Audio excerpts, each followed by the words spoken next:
ప్రియులారా, ఒక విశ్వాసి జీవితంలో ఈ తృప్తి కలిగి ఉండాలి. ప్రియులారా, శ్రమ అయినా కష్టమైన పరిశుద్ధాత్ముడు మనలో నడిపిస్తూ ఉన్నప్పుడు మనం అప్పగించుకోవాలి, తృప్తి పడుతూ ఉండాలి. అసంతృప్తివాదులంగా ఉండకూడదు. దేవుని మందిరానికి వస్తూ తృప్తి లేని రక్షణ పొందిన బిడ్డగా నువ్వు ఉండకూడదు.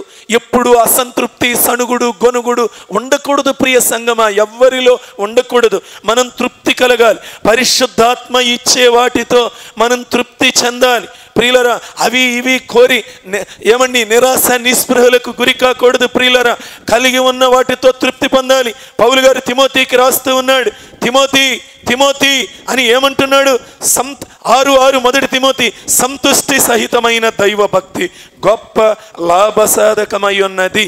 ఏమయ్యా, తృప్తి కలిగిన దైవ భక్తి కలిగి ఉండయ్యా, అది చాలు. ఆ మంచి దైవ భక్తితో నువ్వు జీవిస్తే అది చాలు. అది నీకు చాలా లాభసాధకం. దైవ భక్తి విషయంలో అది సంతుష్టి కలిగి ఉండాలి. దేవుని భక్తి విషయంలో మనం సంతుష్టి కలిగిన దైవ భక్తి కలిగిన వారంగా ఉండాలి. ఈ ప్రియులరా, కానీ మనం భక్తి విషయంలో సిద్ధపడం. కానీ ప్రతిరోజు అయ్యా ఆ సమస్యలయ్యా, ఈ సమస్యలయ్యా, ఎప్పుడు కూడా ఆ ఇబ్బందులయ్యా, ఈ కష్టాలయ్యా, మనకి దేవుడిచ్చిన వాటితో తృప్తి పడకుండా ఇంకా అవి తీసి ఇవి చేసి ఎక్కువ లోన్లు, ప్రియులరా, ఇబ్బంది పడిపోతూ ఉంటాం. దేవుడు ఆగమన్న స్థలంలో ఆగకుండా ఇంకా ముందుకు వెళ్ళటాన్ని బట్టి అనేక సార్లు మనం శోధనల్లో, కష్టాల్లో ఇరుక్కుంటూ ఉంటాం. ప్రియులరా, సరే.